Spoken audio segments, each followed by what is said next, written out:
What a privilege to see you here tonight. За тэгээ та бүхэнтэйгээ дахиад өнөөдөр уулзаж байгаадаа үнэхээр баяртай байна, гайхалтай байна. Well, our topic for tonight is an important one. За өнөөдрийн бидний судлах семинар маань нэр нь бол маш чухал семинар байгаа. Revelation's answer to crumbling societal values. Нийгэм дэх ёс суртахууны уналт содөр дээр хэрхэн бичигдсэн талаар бүгдээрээ судлах нэ. The home has a very special place in keeping the family together. Тэгэхээр гэр бүл гэдэг ийм халуун дулаан уур амьсгалаар дүүрэн байх ёстой ийм газар байгаа. But the home in many places around the world is changing. Гэхдээ энэ гэр бүлийн нөхцөл байдал, гэр бүл гэдэг тухай ойлголт бол дэлхийн өнцөг болон бүрт улс орон болгонд одоо сүүлийн жилүүдэд бол маш өөр ойлголт болж байгаа. Through television, through internet, through media, people are receiving messages that are not good. Хүмүүс гэртээ, интернетээр, телевизээр маш олон одоо мэдээллийн их сурвалжуудаар дамжуулан маш муу мэдээллүүдийг хүлээн авдаг болсон. Violence, sexual activity, a lack of decency, these things are creating confusion. Хүчирхийллээр дүүрэн мэдээллүүд, ёс суртахууны гажуудлууд, за тэгээд мөн ёс бус биеийн харилцааны талаарх ийм сурчлагын мэдээллүүд бол хүний оюун ухааныг болонгортуулж сэвтүүлдэг. And in the home, values are changing. Яг үүнээс болоод гэр оронд тэр үн цэнтэй зүйлсүүд бол ховрч өөрчлөгдөж байгаа. Without a compass of morality, which the Bible is, we cannot have a clear direction. Хүний амьдралд яг хаашаа явбал зөв бэ гэдгийг заах ийм луужин байхгүй бол бид бол үнэхээр төөрч бодлох болно. Now in the Mongolian society, my assumption is that there is a stronger moral compass because of tradition. За миний ойлгож байгаагаар бол зүгээр анзаарснаар монголчууд маань маш их баялаг түүхтэй улс орн учраас тэдний ёс заншилд энэ ёс суртахууны хим хэмжээг чиглүүлж өгдөг ийм олон ёс заншил байна гэж хараад байгаа. But when people come to the big city, and Ulaanbaatar is your largest city, in fact you have more people in the capital city than you have in all of the rest of Mongolia. Тэгээд одоо хотын хүмүүсийг хөдөөний хүмүүстэй харьцуулах юм бол хотод бол нөгөө хүн амынхын хэмжээгээр бараг тал нь одоо Улаанбаатарт амьдарж байгаа учраас хотод илүү магадгүй ёс суртахууны хувьд доройтсон ийм үзэгдэл байж болох юм. Then many of these ideas that come in from other places begin to find their way into the minds of people in families. Тэгээд хэдийгээр ийм баялаг ёс заншилтай тэгээд ийм ард түмэнч гисэн энэ мэдээллийн маш олон их сурвалжаар дамжуулан төрөл бүрийн мэдээллүүдийг авж байгаа учраас тэгээд яалтчгүй энэ дэлхийн нийттэйгээ адилхан одоо оюун ухаан маш ихээр болонгортож. In many cultures today, the idea is, well, you make up your own standards from your own mind. Нийгэмд одоо ямар үзэл маш ихээр дэлгэрч байна гэхээр хүн өөрөө өөрийнхөө амьдралын ёс суртахууны хим хэмжээг л тогтоон шүү дээ гэдэг ийм ойлголт бол маш ихээр дэлгэрсэн байна. People say nobody can force you to do something. You do what you think you should do. Тэгэхээр чи өөрөө ерөөсөө юу хиймээр байна? Юу хийх ёстой гэж бодож байна? Тэрийг л хий. Хэн нэгэн чамайг яаж амьдрахыг заах ёсгүй гэдэг ийм ойлголт түгж байна. In many societies, the standard is if it feels good, go ahead and do it. Тэгээд маш олон улс оронд хэрвээ одоо чи өөрөө л зөв гэж бодож байгаа бол чи өөрөө л сайн гэж сонгож байгаа бол тэгэл юу хүснээ хий гэдэг ийм сурчлага маш их байна. Now let me ask some questions. Тэгээд би та бүхнээс асуулт асуумаар. Why are crime rates so high in many places? Яагаад гэмт хэрэг хүчирхийлэл одоо дэлхийн улс орон болгонд ийм өндөр байна вэ? Why is violence so prevalent or so seen? Яагаад бидний эргэн тойронд хүчирхийлэл ийм илбэг болчихвоо? Violence against people you don't even know. Таньж мэдгүй өндөө хүртэл хүчирхийллийг харуулдаг гэсэн. And violence with those you do know. Таньж мэддэг хүнээ хүртэл хүчирхийлж байгаа ийм тохиолдол байна. According to the Word of God, we should treat everyone with good respect. Харин Библи гэдэг энэ ариун сударт бидэнд сургаснаар бид хүн бүртэй сайн сайхан харьцаж, хүн бүрийг хүндэлж, хүн бүрийг хайрлах ёстой. Including our wives, Мэдээж хайртай гэргий хань ижлээ, our husbands, the wives who are married to husbands, өрхийн тэргүүн болсон эр нөхрөө хайрлах ёстой. and our children. Тэгэд үр хүүхдүүдэд хайрлах ёстой. Violence should not be found in the home. Тэгэхээр гэр бүл гэдэг энэ нандин зүйлд хүчирхийлэл гэдэг зүйл огт байх ёсгүй маа. Why do we have so much violence in the world? Яагаад энэ дэлхий дээр ийм их хүчирхийлэл дүүрэн байгаа юм бэ? How do you protect moral values in an immoral world? Тэгэхээр энэ ёс суртахуунаа алдсан энэ дэлхийд бид бүхэн энэ ёс суртахууныхаа хэмжээг хэрхэн өндөрт өргөж хамгаалах вэ? How can you protect your mind from the evil things that seem to constantly be bombarding or hitting your mind? Тэгэхээр бидний уурах тахир руу ерөөсө тасралтгүйгээр цутгаж байгаа энэ бузар муу мэдээллүүд, бохир мэдээллүүдээс бид хэрхэн өөрсдийнхөө уурах тархийг хамгаалж болох вэ? How can you protect the minds of your children and your grandchildren? Тэгэд үр хүүхдүүдийн оюун ухааныг хэрхэн бид бүхэн бас хамгаалах вэ? Мөн аж зээнэрийн оюун ухааныг хэрхэн хамгаалах вэ? Well, Revelation chapter 14 verse 6 has a message for you and for me. Илчил номын 14-р бүлэг дээр танд болон надад зориулсан онцгой мэдээ байна. Please read that, Pastor. Илчил 14:6 дээр Тэнгэрийн дундуур өөр нэгэн тэнгэр элч нисэж явахыг би харав. Газар дээр суугчд ба альва үндэстэн, овг хэлтэн, ард түмэн тунхаглах мөнхийн сайн мэдээ түүнд байна. So this is an urgent message. Тэр энэ мэдээ бол маш нэн тэргуунд тунхаглах ёстой юм яаралтай мэдээ. It calls us back to morality and the good things of God. Тэгэхээр энэ мэдээ, энэ тунхаглалд ямар учиртай вэ гэхээр хүн төрлөختнийг энэ ёс суртахуунаа эргүүлэн олж аваач. Ёс суртахууны хэмжээг заадаг тэр бурхан руу ирээч гэж дуудаж байгаа дуудлага. This is not a Mongolian message or a Asian message or an American message. Тэгээ энэ бол ямар нэгэн байдлаар Монгол мэдээ, эсвэл Аз мэдээ ч юм уу, эсвэл Америк мэдээ биш ээ. This is a message from God for all people. Тэгэхээр энэ мэдээ бол Тэнгэрийн бурханаас бүх хүн төрлөختөнд зориулсан онцгой мэдээ юм аа. It penetrates every language group. Тэгэхээр энэ дэлхий дээр ярьдаг бүх хэлтэнгүүдэд зориулсан мэдээ. In the 7th verse, it says to fear God and give glory to Him. Тэгэхээр 7-р ишлэлээр хэлэхдээ бурханаас эмээгтэн түүнд алдрыг өрг гэж хэлсэн байна.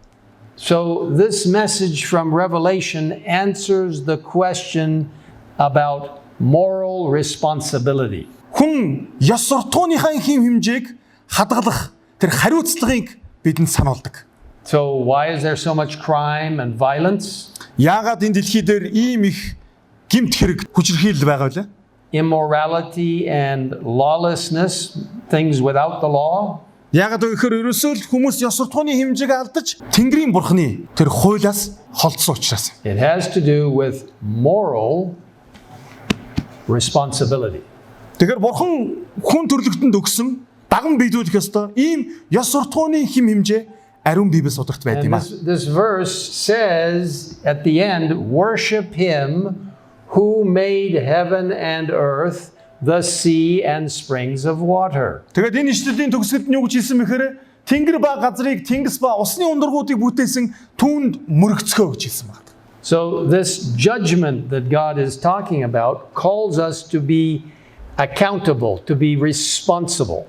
Саяны бидний уншсан мэдэн дээр бурхны шүүх цаг ирчгээд байна гэж байгаа. Тэгэхээр энэ шүүлт бол юу гэдэрхийлдэг вэ гэхээр хүн төрлөختөн хийсэн үйлдэлийнхаа төлөө хариуцлага хүлээх цаг ирснийг бидэнд сануулж байгаа ийм мэдээ байна. We are to make good moral choices. Тэгэхээр бид бүхэн ёс суртахууныхаа өндөр хэм хэмжээг хадгалж зөв сонголтуудыг амьдралдаа хийх ёстой гэсэн үг. You know, some people might say, no, but I'm not responsible for all my problems. Тэгээд хүмүүстэй одоо миний эргэн тойронд байгаа энэ асуудлуудын уг үндэс нь надаас болоогүй штэ гэж магадгүй өөрөөсөө түлхэж магадгүй. Well, I'm an alcoholic because my father was and my grandfather was. Би энэ архинд орсон. Гэхдээ энэ бол миний бургаас биш. Ягаад бол манай аав уудаг байсан, манай өвөө ч уудаг байсан гэж хэлж магадгүй. It's their fault, not my fault. Тэгээ тэднээс болоод би архи уудаг болсон, архины хамааралтай болсон гэж. And let me tell you, alcohol is a terrible thing. Гэхдээ би нэг зүйлийг таагүй хэлье. Одоо архи гэдэг зүйл бол үнэхээр аимшигтай зүйл. It destroys brain cells Хүний уурга тархийг гэмтэж устгадаг. that you can never again regain. You can never get them back. Тэгээ тэр уурга тархины гэмтсэн эсүүд дахиж хизээч сэргэж нөхөн төлчихгүй. It confuses your moral decision making. Тэгээд хүний энэ мэс чанараар зөв сонголт хийх ийм боломжтой байдал архи ууснаар хизээч амьдралдаа зөв сонголтыг хүн хийж чадхаа болдог. And it creates situations where you do things that later you will regret. Тэгээд өөрөө хүсээгүй бодоогүй төлөвлөөгүй зүйлээ архи уусны дараа хийчихдэг. Тэгээд дараа нь түүндээ маш ихээр харамсдаг. There is nothing good about drinking alcohol. Архи уун архины хамааралтай амьдрна гэдэг ийм амьдралын хэв маягт бол ямар ч сайхан гэрэлгээ гэж байхгүй. Stay away from it. Тийм учраас та бүхэн үүнээс хол байгаарай. Because you are responsible if you drink it. Яг гэвэл та бүхэн хэрвээ архи гэдэг зүйлтэй орооцтгол юм бол нэгэн цагт үүнийхэн хариуцлагыг Бурхны өмнө хүлээх болно шүү. So much of society in the world today in different places says you are not responsible for your actions. Тэгэхээр бидний амьдарч байгаа энэ дэлхийд ямар ойлголт их вэ нөхөр та өөрийнхөө хийсэн үйлдэлийнхээ төлөө хариуцлага хүлээхгүй гэж хэлдэг ийм ойлголт энэ дэлхийд маш их байна. And some people might say, I am only responsible to myself, not to God. Зарим хүмүүс болохоор би өөрийнхөө хариуцлагыг өөрөө хүлээчихнэ. Би бол тэр бурхны өмнө бол ямар нэгэн хариуцлага хүлээхгүй гэж хэлдэг. So judgment implies or suggests responsibility and moral choices. Шүүлт гэдэг энэ ойлголт нь хариуцлага, ёс суртахууны хүмүүсийн хийсэн тэр сонголтыг хэмжиж дэнсэлдэг зүйл байна. And in these last days of Earth's history, God is calling you and me to judgment. Тэгэхээр энэ дэлхийн төгсгөл ирэхэд хамгийн сүүлчийн өдөр Бурхан энэ дэлхий дээр хүн болж төрсэн бүх эрэгтэй эмэгтэй хүмүүсийг өөрийнхөө өмнө дуудаж тэгээд тэднийг шүүх болно.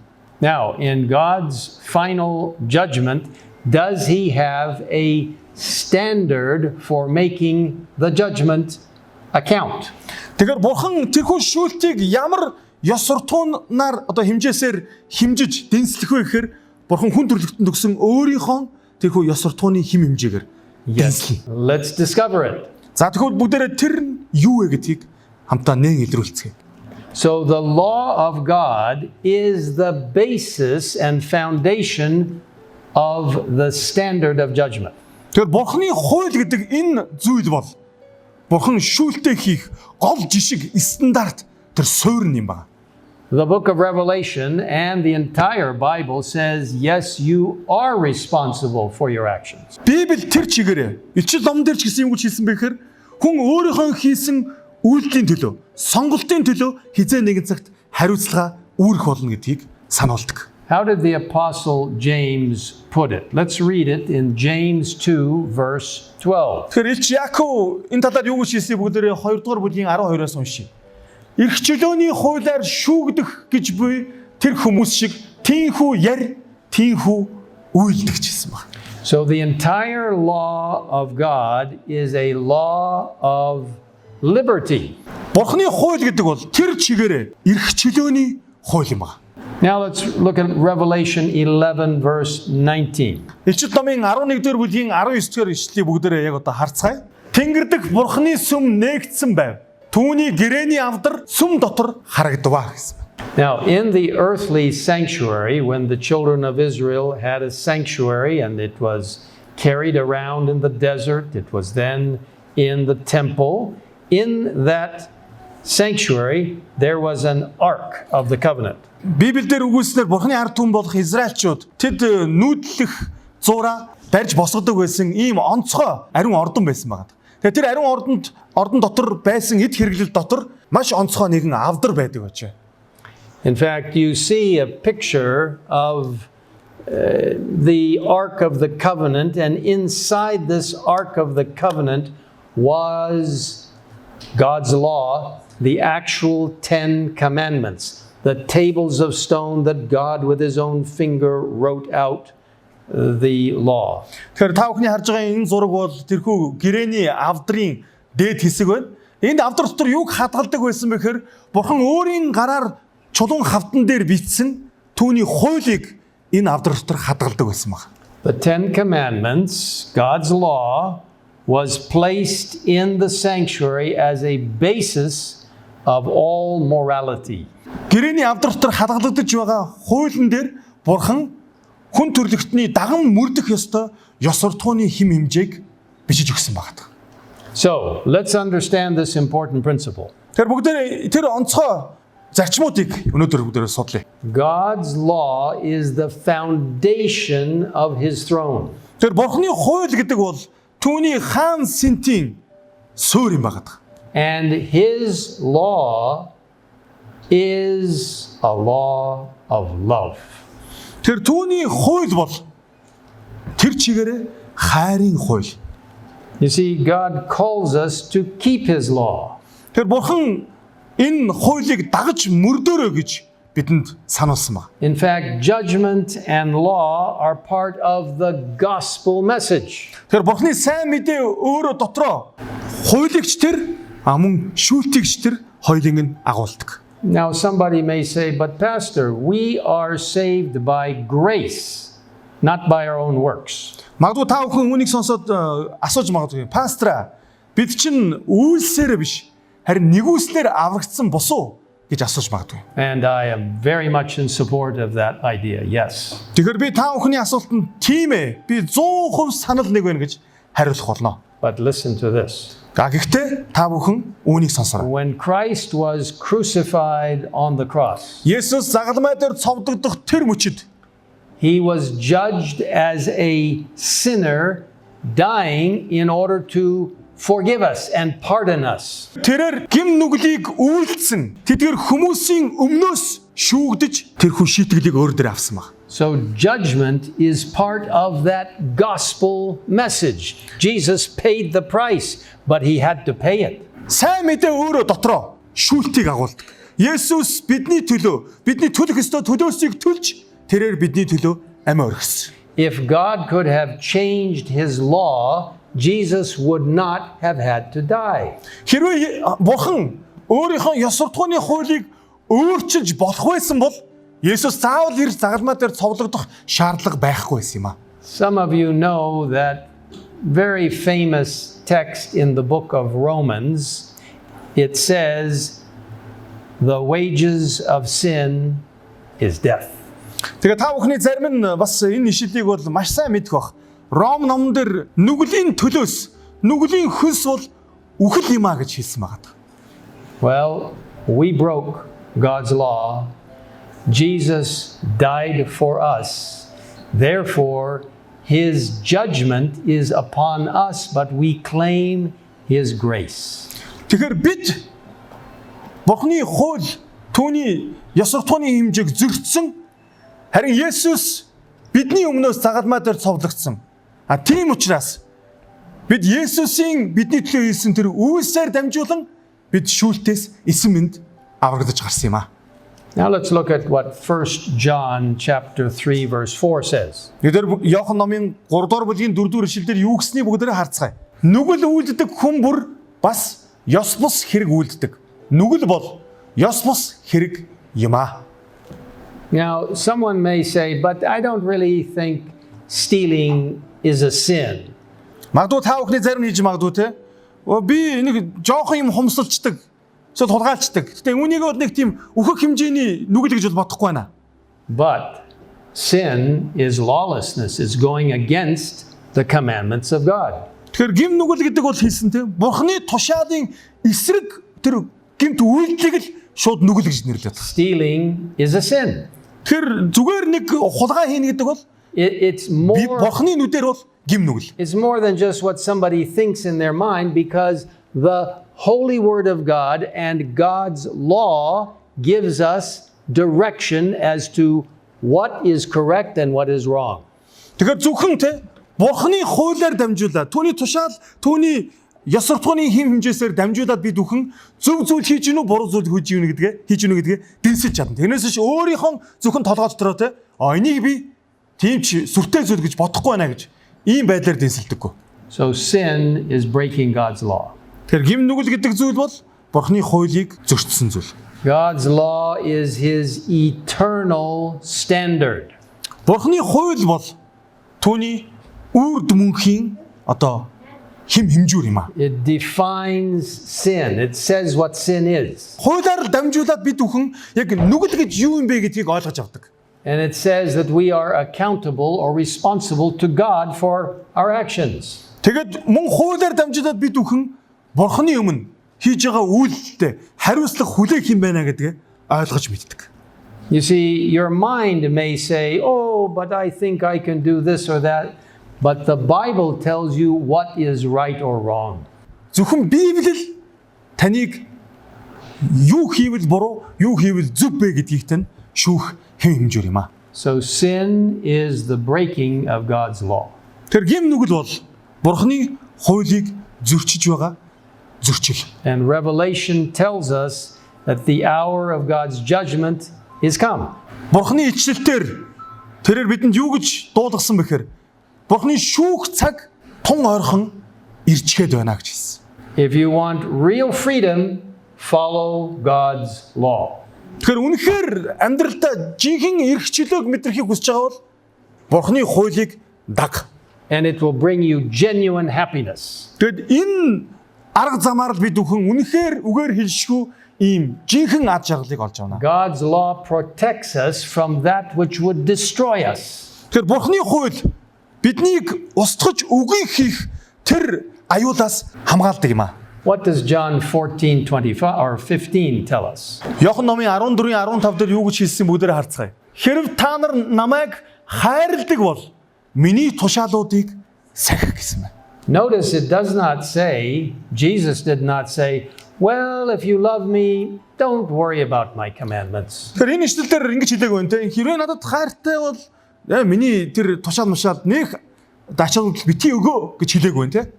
Jesus said, if you love me, keep my commandments. Харин ч Есүс юу гэсэн мэхээр надад хайртай юм бол миний тушаалуудыг заавал даг гэсэн. I obey God not in order to be saved, but because I am saved. Би Бурхны өмнө дуулууртай байдаг шалтгаан би аврагдахын тулд биш.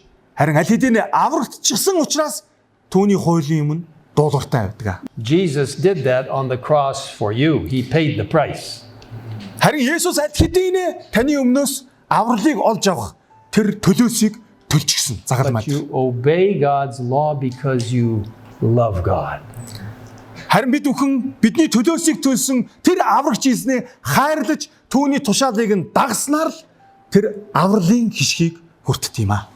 That's what 1 John 2 verses 3 and 4 say. Нэгдүгээр Иохан номын 2-ын 3-аас 4-р эшлэлдэр юу гэж хэлснийг бүгдээрээ харцгаая. Хэрэг бид түүний тушаалуудыг сахивал үүгээрээ бид түүнийг таньснаа мэднэ гэсэн байна. Түүнийг би мэднэ гэж хэлээд түүний тушаалуудыг сахидаггүй нэгэн бол худалч бөгөөд түүний дотор үнэн байхгүй. So if anybody tells you, oh, forget about the law, don't worry about God's law.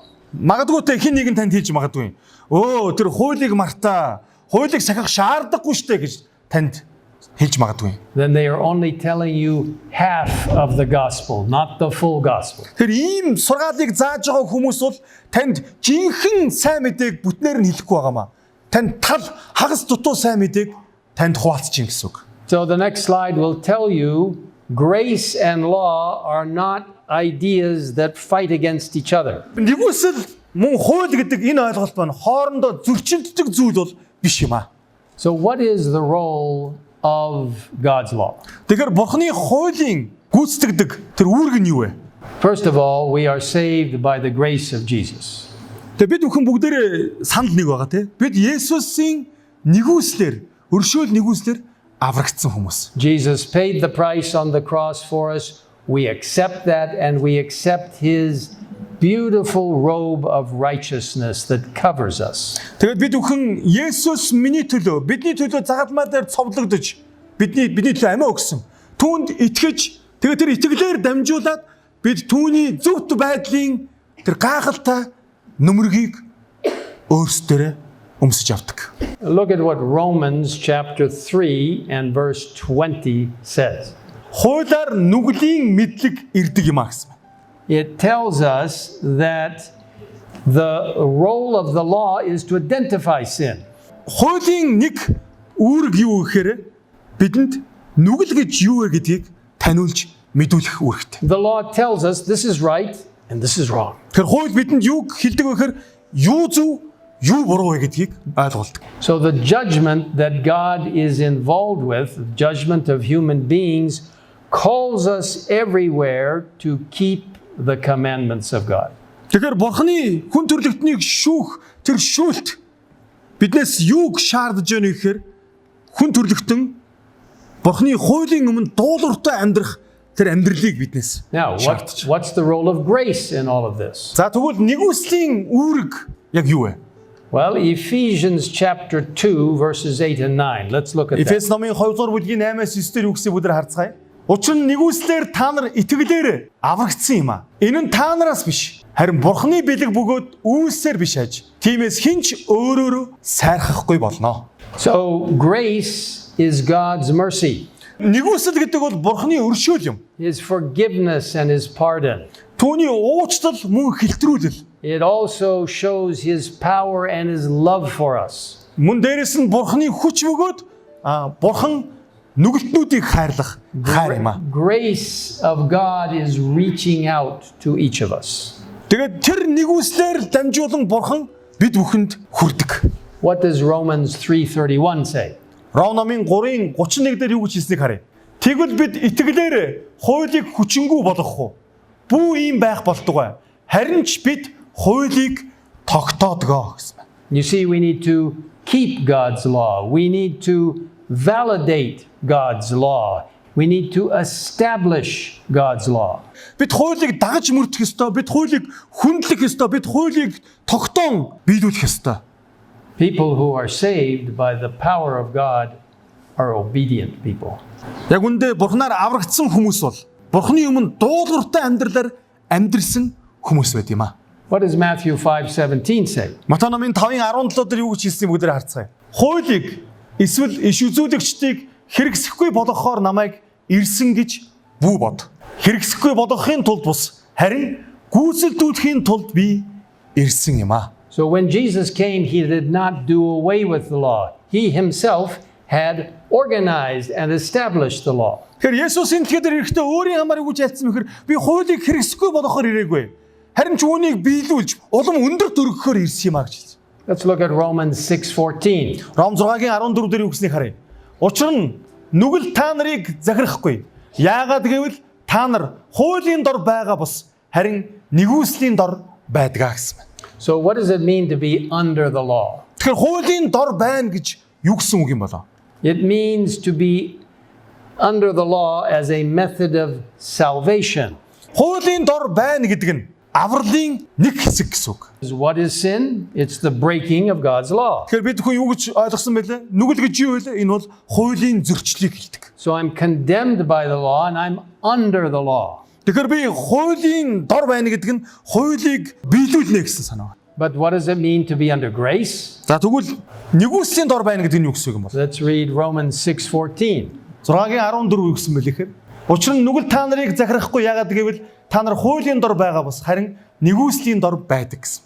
It means I come to the foot of the cross Тэгээ энэ юу гэсэн үг гэхээр бид загалмайн дор ирэхийг хэлж байгаа. and I accept the grace that Jesus gives to me. Тэгээд тэр загалмаагаар дамжуулан бидэнд сойрхдаг Есүсийн нэгүслийг хүлээн авах. I accept Jesus' pardon and forgiveness. Тэгээд би Есүсийг хүлээж авч тэгээд түүний уучлал нэгүслийг өөр дөрөө авахыг хэлж байгаа. And then I'm filled with His power to live a new life in Jesus. Тэгээд зөвхөн тэр нэгүслээр дамжуулан ирдэг хүч чадлаар л дамжуулаад Есүс дотор бид бүхэн баяр хөөртэй амьдарч байна. Christ writes His law in my mind and my heart. Тэгэхээр Бурхны тэр хууль Бурхны ёс суртахууны хим хэмжээ бидний зүрх сэтгэлд, бидний оюун ухаанд сийлэгдэж хадгалагдана гэсэн үг. It's a supernatural change that comes when a person accepts Jesus and his power.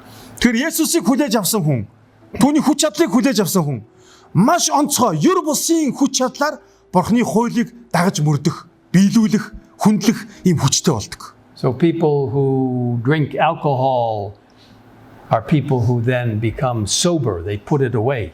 Тэгэхээр зөвхөн энэ хүч чадлаар дамжуулаад те хүмүүс архины хамааралтай амьдралыг орхиж тэгээд эрүүл, эрх чөлөөтэй амьдралаар амьдардаг. People who are selfish and self-centered become generous, happy people.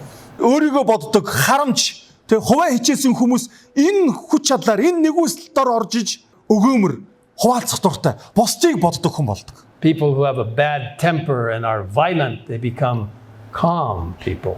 Дээрлэхүү, ууртай хүмүүс өөрчлөгдөж тэгээд тогтун, тайван, дүлгэн хүмүүс болдог. Because Christ writes his law in my heart and I follow his law because I love him. Тэр Бурхны нэгүслээр дамжуулан түүний ёс суртахууны хим хэмжээг дагах хүч чадлыг авсан учраас бид бүхэн тэрхүү хуулийг Бурхны хүчээр амьдралдаа дагаж мөрддөг юм аа.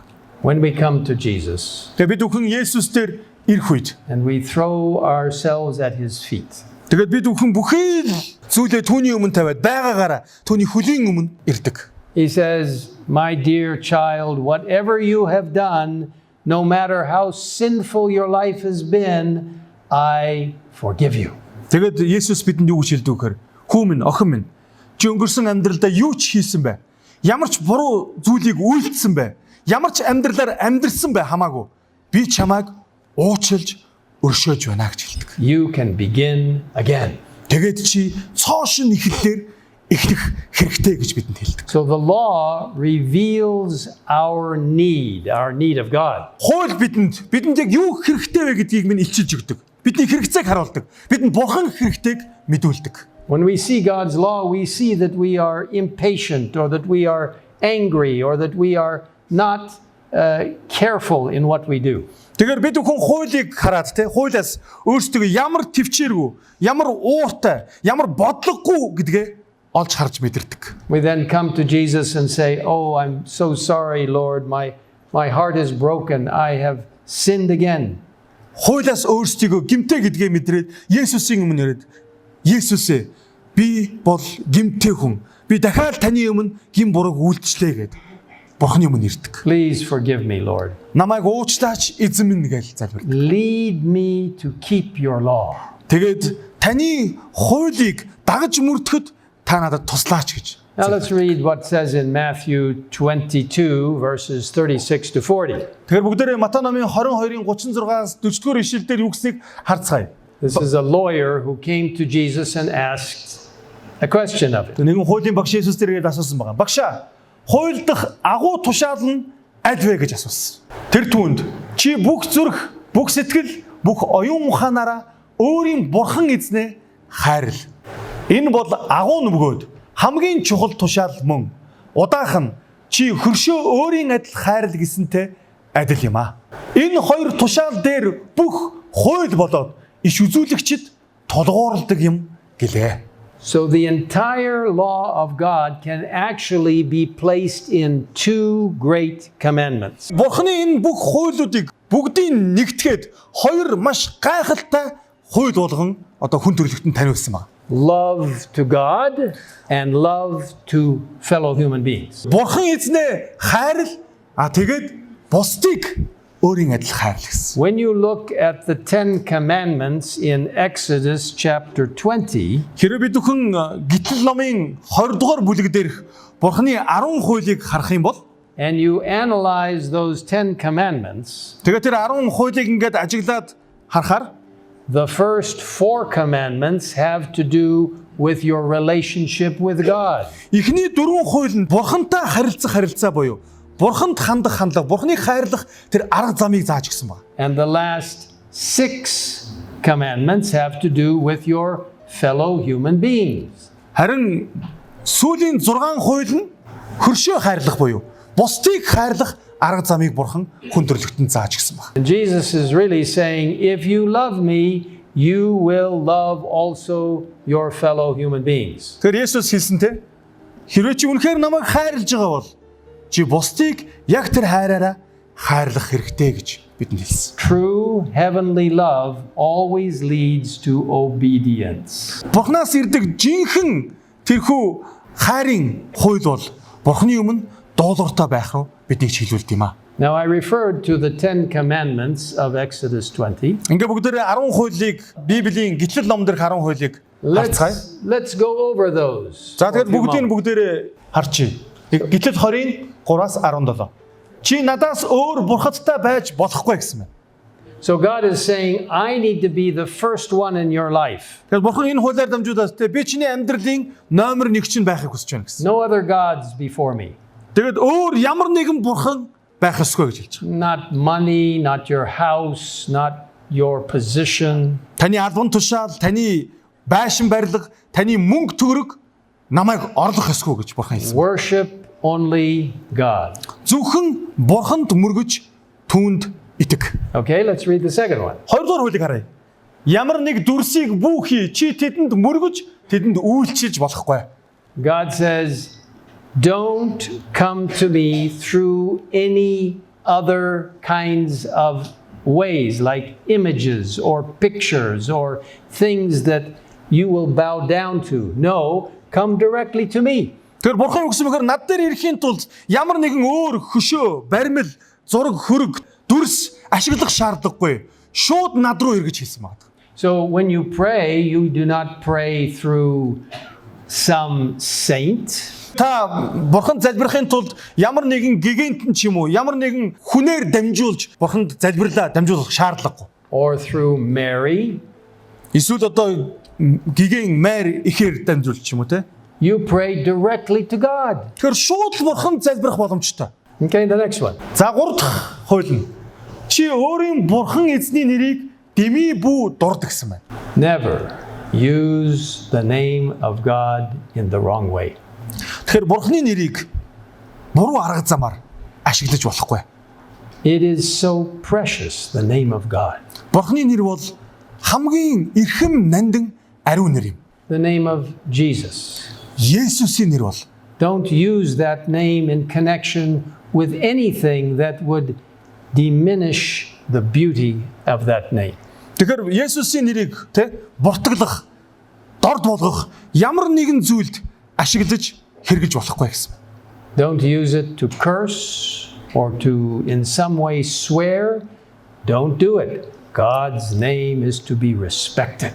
Тэр бурханы нэр бол үргэлж хүндэлж, биширж, хайрлах ёстой нэр. Тэгэхээр бурханы нэрээр бусдыг харааж, эсвэл бусдад тангаргалж амлалт өгж болохгүй. Okay, let's read the fourth commandment. Дөрөвдүгээр хуулийг бүдээр харцгаая. Амралтын өдрийг ариунаар сахихын тулд санагтун. 6 өдөр чи хөдөлмөрлөж бүх ажлаа хий. Харин 7 дахь өдөр бол чиний бурхан эзний амралт гэсэн байна. So, this beautiful text is telling us to worship God Тэгэхээр энэ гайхалтай ишлэлдэр бидэнд те бурханд мөргөх мөргөлийг because He made heaven and earth. яаж мөргөхийг таниулж байна те. Бурхан бол тэнгэр газрыг бүтээсэн. And we are to worship Him on the seventh day. Тэгээд бурханы амарсан өдөр буюу тэрхүү 7 дахь өдөр нь бид түүнд мөргөж хүндлэх ёстой. The holy Sabbath day. Тэгээд энэ өдөр бол ариун шаббат өдөр юм. Never, ever in the Bible is it ever changed from worshiping on the seventh day. Тэгэхээр Библиэлд те энэ 7 дахь өдрийн мөргөлийг өөрчилсөн гэдэг нэг ч ишлэл, нэг ч түүх Библиэлд байхгүй.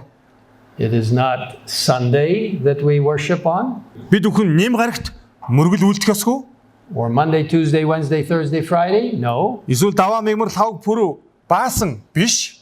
You can worship God every day, that's true. Мэдээж бурханд өдөр болгонд бид нар залбирж мөрөх ёстой. Энэ үнэн. But you can't keep any day holy that wasn't made holy. Тэгэхээр бурханы ариусгаж, ажиллаж тэ ариун болгоогүй өдөр та бүхэн бурханд мөргөж болохгүй гэж. And the only day that was made holy by God Himself is the seventh day Sabbath. Тэгэхээр бурхан өөрөө ажиллаж ерөөсөн, ариун болгосон цорын ганц өдөр бол 7 дахь өдөр буюу Шаббат өдөр юм аа. That's why I worship on the seventh day Sabbath. Тийм учраас би бол 7 дахь өдрийн Шаббатыг сахиж энэ өдөр бурханд мөрөгдөг. Because God asked us to do that. Тэр яагаад гэвэл бурхан өөрөө бидэнд үүнийг зааварчилж таниулж бидэнд хэлж To өгсөн. remember to do that. Тэгээд бүр онцгойгоор тэ санагтун гэж хэлсэн байгаа та хуулинд. Well, the whole subject about the Sabbath and why it was changed by some people for people to worship on Sunday or some other day, that's another topic for discussion. Тэгэхээр магадгүй яагаад одоо хүмүүстэй нэм гарагт цуглаана хийж бурханд мөрөгдөг болцсон юм бол эсвэл өөр өдөр яагаад мөрөгдөг юм бол энэ ойлголт бол тусдаа өөр нэг судлах сэдв юм аа. Just remember that this commandment, along with the other 9, were written by God's own finger, and these commandments have never changed and never will. Тэгэхээр энэ хууль мөн бусад 9 хууль бүгдээр бурханы гараар өөрийнх нь гараар бичигдсэн учраас эдгээр хуулийг өөрчлөх, солих ямар ч боломжгүй юм аа. Let's read the next one, the fifth commandment. Бүгдээ 5 дахь хуулийг харцгаая. Эцэг эхээ хүндэл. It's very obvious you need to honor and respect your parents. Тэр нь бол маш тийм ойлгомжтой байна те. Эцэг эхээ хүндэлж тэдэнд хүндэтгэлийг үзүүлэх ёстой. What a privilege to be able to show respect to our parents. Эцэг эхээ хүндэлж хайрлна гэдэг ямар гайхалтай аз жаргал үлээ. Weapons are being built to kill people when people can destroy other individuals. God says, do not kill. Тэгэхээр бурхан маш тодорхой хэлсэн те. Чи хүн бүү аал гэж. Харамсалтай нь хүн төрлөختөн яасан мэхээр янз бүрийн арга замаар яг өөртөө адилхан бүтээлийг, бурханы бүтээлийг устгаж үгүй болгодог болсон. Зэвсгийг ашиглаж. This commandment is telling us that life is sacred. Энэ хуулиас бид бүхэн юуг ойлгож болох вэ гэхээр бурханаас өгөгдсөн ам гэдэг бол маш үн цэнтэй гэдгийг ойлгож байна. Unborn babies in the womb are not to be aborted because they are sacred. Ихийнхээ хөвлөд дөнгөж бүрэлдсэн тэр ураг бурханы хувьд маш үн цэнтэй. Тэгэхээр тэр амийг таслаж зогсоож хэрхэж болохгүй. People who are angry at their neighbor are not to go and kill them with a knife. No, do not kill. Тэгэхээр зүгээр л хөрштөө уурснасаа болоод хотогоор барьжчоод дүрчиж болохгүй. Яг бол бурхан үүнийг хоригддаг. You see, these are God's laws, as Nancy, my wife, says for the children. They are laws of happiness, the happiness laws and rules. Миний эхнэр энэ 10 хуулийг хүүхдүүдэд танилцуулж заахта хүүхдийн түүхтэр ад жаргал авчрах хуулиуд гэж ингэж заадаг. What does the seventh commandment say? За одоо бүгдээ 7 дугаар хуулийг харъя. Чи бүү завхаар гэсэн байна.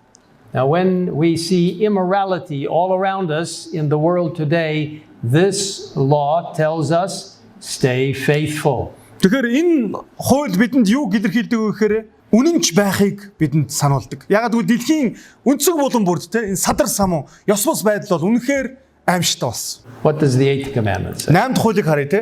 Чи бүү хулгайл. So, it's still wrong to steal.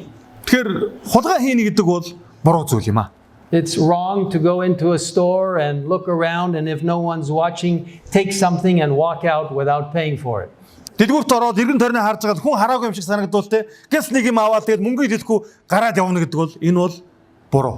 It's wrong to submit a false report asking for reimbursement for money which you never spent.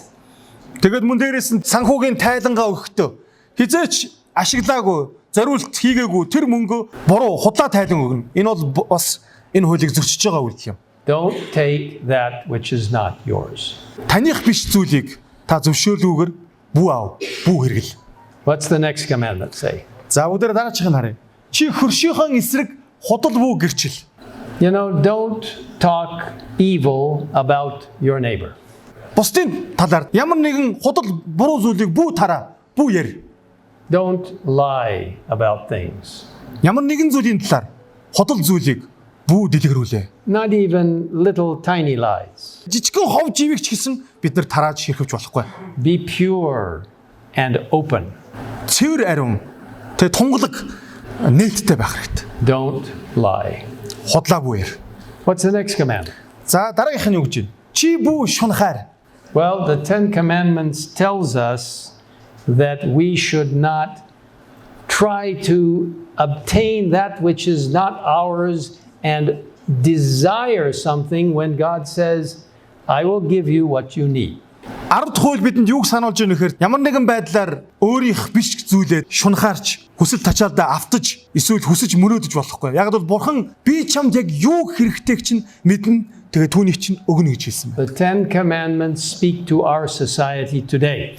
Тэгээ өнөөдөр ч гэсэн бурханы 10 хууль бидний амьдарч байгаа энэ нийгэмд энэ хүн төрлөختөнд энэ 10 хууль хэрэгтэй байна. God's commandments are forever. Тэгээ бурханы хууль бол үн мөнхийн, үрд мөнхийн хууль юм. What does it say in Psalm 111? Дуулал номын 111 дэх бүлэг дээр юу гэж хэлсэйг бүгдээ харцгаая.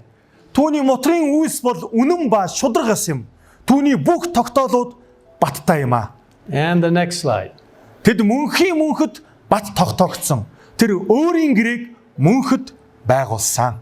You see, they are eternal. Тэр энэ ишлээс бид хүн харах юм бол бурханы хууль бол мөнхийн хууль гэж хэлсэн байна. Now let's review what we learned just recently about Satan. Тэр бид хүн өчигдөр оройд сатаны талаар юу сурж мэдсэн бэлээ. Түүнийг бүгдээр нэг санацгаая. He lost heaven because he was disobedient. Тэр сатан бол Тэнгэрийн усаас хөөгдсөн гол шалтгаан тэрээр дуулуургүй байдлыг харуулсан. Adam and Eve lost their wonderful Garden of Eden because of disobedience. Адам Ева хоёр ч гэсэн тэдэн зориулж бүтээсэн байсан гайхалтай эдийн цэцэрлэгээс хөөгдсөн. Яагаад гэвэл тэд дуулуургүй байдлыг харуулсан. God is calling his people back to his 10 commandment law. Тэр өнөөдөр ч гэсэн бурхан өөрийн хүмүүсийг 10 хууль руу, өөрийн ёс суртахууны хэм хэмжээ рүү дуудаж байна. Тэгээд энэ хуулинд дуулууртай байхыг бурхан хүсэж байна. What does Hebrews 8 verse 10 say? Еврей номын 8 дугаар бүлгийн 10 дугаар ишлэлээр үг хэлснийг харъя. Эзэн ийн айлдаж байна. Учир нь тэр өдрүүдийн дараа Израилийн гэртээ байгуулах миний гэрээ энэ байна. And the next. Би өөрийн хуулиудыг тэдний ухаан санаанд оруулж, би тэдний зүрхэнд бичнэ. Би тэдний бурхан болж, тэд миний ард түмэн болно гэсэн байна. If God's law is in our minds, if we study God's law, then we will know it. Тэгэхээр хэрэг бид бүхэн бурханы хуулийг судалж, бурханы хуулийг таньж мэдэх юм бол бид бурханы хуулийг өөрсдийн оюун ухаандаа гүн гүнзгий оруулж чадна. God wants you and me as part of his last day people to have the law written in our hearts and in our minds. Тэр бурхан бидний хүн нэг бүрийг энэ дэлхийн төгсгөлийн цаг өдрүүдэд бурханы хуулийг зүрх сэтгэлдээ болон оюун ухаандаа бичсэн ийм хүмүүсийн ийм ард түмний игнэнд нэгдээсэй хэмээн энд байгаа хүн нэг бүрийг бурхан дуудаж байна. These are people who love God enough to obey him. Ийм хүмүүс гэж ямар хүмүүсийг хэлдэг вэ гэхээр бүх зүрх сэтгэлээрээ түүнийг хайрлаж тэгээд түүний тушаалын өмнө дуулууртай байх чин зүрх хэрмэлзэлтэй ийм хүмүүсийг хэлдэг. Let's read what a description is about these last day people in Revelation 14. Тэгэхээр Илчилт номын 14 дугаар бүлэг дээр эдгээр хүмүүсийг юу гэж тодорхойлсон бэ гэдгийг бүгдээрээ яг одоо уншицгаая. Бурхны тушаалууд хийгээд Есүс итгэлийг сахидаг ариун хүмүүсийн төвчээр энд байна гэсэн. So here are God's people. Энд бурхны ард түмэн, бурхны хүмүүс байна гэж хэлсэн. The faithful ones of God. Тэгэд бурханд итгэлтэйгээр үлдсэн ийм хүмүүс байна гэсэн. They keep the commandments of God and the faith of Jesus. Бурхны хуулиудыг сахидаг, Есүст итгэлийг сахидаг ийм хүмүүс байх болно гэж. You see, Christ looks into our eyes tonight. Өнөөдөр Есүс Христ энд байгаа хүн нэг бүрийн зүрх сэтгэл рүү тэгээд нүд рүү нь хараад ингэж хэлж байна. And he says, I have something very special for you. Би таны амьдрал зориулсан маш онцгой зүйлийг бэлдсэн байгаа. Something I want to do for you. Би чиний төлөө, таны төлөө маш онцгой зүйлийг өнөөдөр хийхийг хүсэж байна. I want to change your life. Би таны амьдралыг өөрчилөхийг хүсэж байна. I want to make you a new man, a new woman. Би таныг энэ цаг мөчөөс эхлэн шинэ хүн, шинэ бүтээл, шинэ эрэгтэй, шинэ эмэгтэй болгохыг хүсэж байна. Would you like to say tonight, Lord, yes, I want to be a new person in Jesus. Тэгэхээр та Есүс тандаад тийм ээ Есүс ээ. Би яг өнөөдрөөс эхлээд шинэ бүтээл, шинэ хүн болохыг хүсэж байна. Таны төлөө гэж хэлхийг хүсэж байна уу? How many of you would like to say that? Та бүхнээс хичнээн нь Есүс тийм ээ би хүсэж байна гэж хариулах бай. Amen. Амен. You know, there's a little story Төгсгөлд нь та бүхэнд би нэг богинохон түүхийг хуваалцъя. about a mother who took her son to visit a famous evangelist. Нэгэн ээж хүүгээ маш алдартай ийм баярт мэдээний семинарт авчирч гин. And this man's name was Dwight Moody, very famous evangelist. Тэгээд тэр баярт мэдээг номлож исэн номлогчийг хин гэдэг байсан юм хэрэг Dwight Moody гэдэг номлогч байжээ. Нөгөө семинар дууссаны дараа үлдээд тэгээд номлогч Moody-тэй уулзахаар шийдэж. She wanted her little boy to shake the hand of Pastor Moody. Тэгээд ээжийн хүсэлт нь ямар хүсэлт байсан мэхээр дагуулж ирсэн хүүгээд семинарын дараа нэртэй алдартай номлогчтой гар бариулж уулзах юм And when гэсэн. they finally got up to Pastor Moody, the little boy was not very happy. Тэгсэн чинь яг цаг нь ирээл нөгөө ээж хүүгээ дагуулаад Moody дээр ойртоод ирсэн чинь хүү бол гаднаа бол ер нь их тийм дургуй шинжтэй байж шүү. And he took his little hand and he put it into a fist and he wouldn't shake the hand of Pastor Moody. Тэгээд ерөөсөө паст нөгөө номлогч Moody-тэй ерөөсөө гар барих шинжгүй гараа ингээл атарчихсан өгөхгүй ингээл те. Айгуу тийм дургуй байна. Oh, the mother was so embarrassed. Тэгээд ээж нь айгуу санаа зовсон. Oh, please, son, shake his hand. Тэгээд хүү минь яасан бэ чи чинь? Алуу гараа өгөөч ээ. Түүнтэй гар бариа гэж хэлсэн. She even took his hand and tried to force him to shake the hand. Тэгээд бүр ээжэнтэй ингээд хүчээр гарын барьж байгаад ингээд Moody-гийн гарлуу ингээд хүрэх гээд ойртуулсан байна. But the little boy wouldn't open his fingers. Тэгсэн чинь хүү бол ерөөсөө гараа дэлгэх ямар ч шинжгүй шүү. Атгсан хэмээр байсан. And when he finally opened his fingers, Тэгээд ингээд ээж нь гарын алгыг ингээд дэлгээд харсан чинь in there were a few beautiful marbles. тэгсэн чинь ингээд маш хөөрхөн жижигхэн бөмбөлгнүүд байсан байна. The little boy thought that by shaking the hand of Preacher Moody, the Preacher Moody was going to take his marbles away. Тэгсэн чинь хүү дотор амар бодолтой байсан мөхөр хэрвээ би энэ хүнтэй гар барьчих юм бол миний гарт байгаа энэ жижиг бөмбөлгнүүдийг номлогч Moody авчих واخ гэж бодсон байна. What are you holding on to today that keeps you from putting your hand in Jesus' hand? Өнөөдөр таны хувьд Есүст гараа сунгаж түүнтэй гар барихад танд саад болж байгаа зүйл юу вэ? Таны гарт юу байна вэ?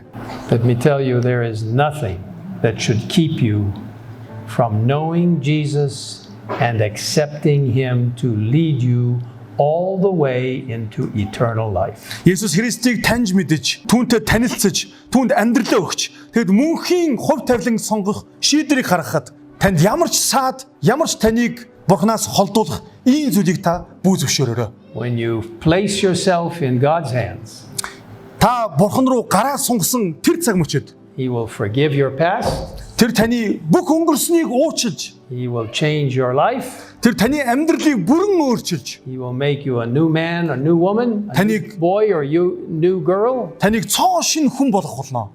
and He will marvelously change our lives. Тэгээд үнэхээр юр бусын байдлаар гайхалтайгаар бидний амьдралыг өөрчлөх болно. Jesus wants to do that for you tonight. Яг л өнөө орой. Яг л энэ цаг мөчид Есүс үүнийг таны төлөө хийж өгөхийг хүсэж байна. Again, how many of you would like Him to do that? Тэр та бүхэн дотроос те Есүс энэ боломжийг өгч түүн рүү гараа сунгахыг хичнээн нь хүсэж байна. Та бүхэн гараа өрөхгүй юу? Amen. Амен. Let me pray with you. Хамтаа залбирцгаая. Father, thank you for sending Jesus to show us the way of life.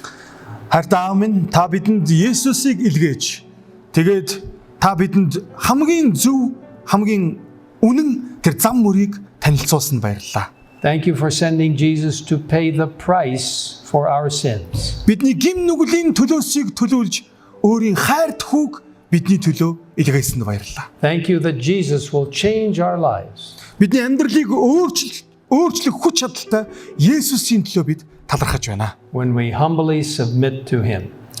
Бид бүхэн даруухнаар түүний өмнө ирэх тэр үед Now, Lord, you have seen the hands raised tonight 2 times.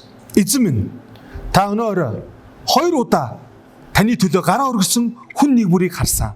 We have said we want you to take complete control of our lives. Тэгээд эзэн минь тэдгээр гараа өргөсөн хүн нэг бүрийн амьдралыг эзэн минь та бүрэн дүүрэн өөрчилж бүрэн дүүрэн удирдан чиглүүлээч. That we want to follow your laws. Тэгэд бид таны хуулийг дагаж мөрдөхийг хүсэж байна. And that we can do this through your grace and power. Тэгээд өнөөдөр орой бид тэр хуулийг тань зөвхөн танаас бидэнд өгөх тэрхүү нэгүслийн хүч чадлаар л биелүүлж чадна гэдгээ ойлголоо. As Jesus said, if you love me, keep my commandments. Есүс та бидэнд айлдахдаа хэрвээ намайг хайрладаг л бол миний тушаалуудыг даг гэж хэлсэн билээ. And we love you, Lord. Тийм ээ, бид танд хайртай. Help us to keep your commandments. Тийм учраас таны хуйлуудыг дагаж мөрдөхөд та бидэнд туслаач. Bless every man, woman, and young person here tonight. Энэ дуга эрэгтэй эмэгтэй хүн нэг бүрийг мөн залуучуудыг та ивэж өгөөрэй. And enter our lives and change us to give glory to God. Тэгээд бидний зүрх сэтгэлийг өөрчилж, бидний амьдралд орж ирж, тэгээд таныг алдаршуулах цоошин амьдралыг бидэнд өгөөч. Thank you for hearing us. Бидний залбирлыг сонсож хариулж байгаад баярлалаа. In Jesus' name we ask it. Есүсийн нэрээр залбирanгуйлаа. Аамен. Amen. Амен.